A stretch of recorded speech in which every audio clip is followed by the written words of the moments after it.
Notre point de vue en tant que d'abord fils de cet État en plein conflit avec les Rwandais, notamment la République démocratique du Congo, et que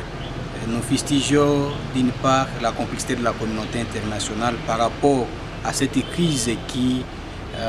n'a cessé d'endeuiller la RDC depuis plus de 3 décennies et que nous disons que c'est déjà trop.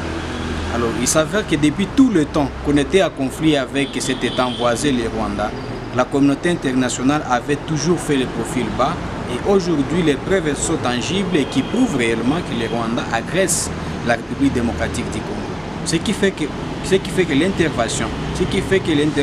des institutions régionales est très importante dans ce sens où on doit appeler les deux parties autour d'une table pour pouvoir discuter les fonds de ce conflit qui émaille, qui existerait entre les deux nations qui sont aujourd'hui dans une situation de guerre. Vous avez posé la question de savoir par rapport à ce qui est des conflits. C'est vrai, les preuves, les Nations Unies l'ont déjà prouvé. Nous avons les rapports de la société civile déjà prouvé. La population locale qui habite le long de la frontière a déjà également présenté son point de vue par rapport à ce qui se passe au niveau de la République démocratique du Congo et que donc les violations du droit international, les violations de la Charte des Nations Unies est manifeste dans les chefs du Rwanda. Voilà pourquoi nous pensons que c'est très important que les pays, que la République démocratique du Congo s'investissent à pouvoir mettre en place les mécanismes internationaux pour demander à ce que la justice soit rétablie.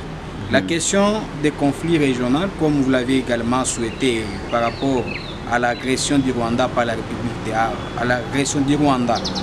République démocratique du Congo, elle est telle que aujourd'hui le Rwanda ne s'est pas manifesté volontairement, mais a soutenu les rebelles du M23 par les rapports qui ont été prouvés également par les déclarations, les éléments tangibles que la République démocratique du Congo détient et qui prouvent manifestement que réellement il y a agression et que nous pensons qu'il est temps que la bonne foi soit manifeste à cette question de résolution des crises. Mais nous l'avions dit tout au départ que nous ne serons pas d'accord si jamais la RDC pourra accepter de se mettre autour d'une table pour discuter avec ce groupe rebelle qui est soutenu par les Rwandais si jamais les préalables ne sont pas mis en place. Comme vous le savez, le M23 c'est un groupe qui bénéficie du soutien d'un pays étranger, ce qui qualifierait de ces conflits des conflits nationaux internationalisés et ce qui donnerait une autre façon de pouvoir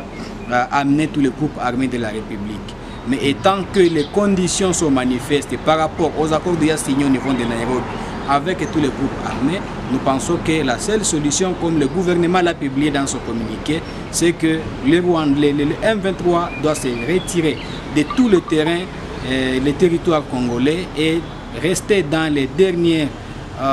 positions qu'il occupait avant le début des négociations au niveau de Nairobi pour donner chance à ce que les discussions soient possibles. Et si jamais cela n'est pas observable, c'est qu'on va qualifier de complot de cette communauté régionale qui met la République démocratique du Congo en face de ses agresseurs.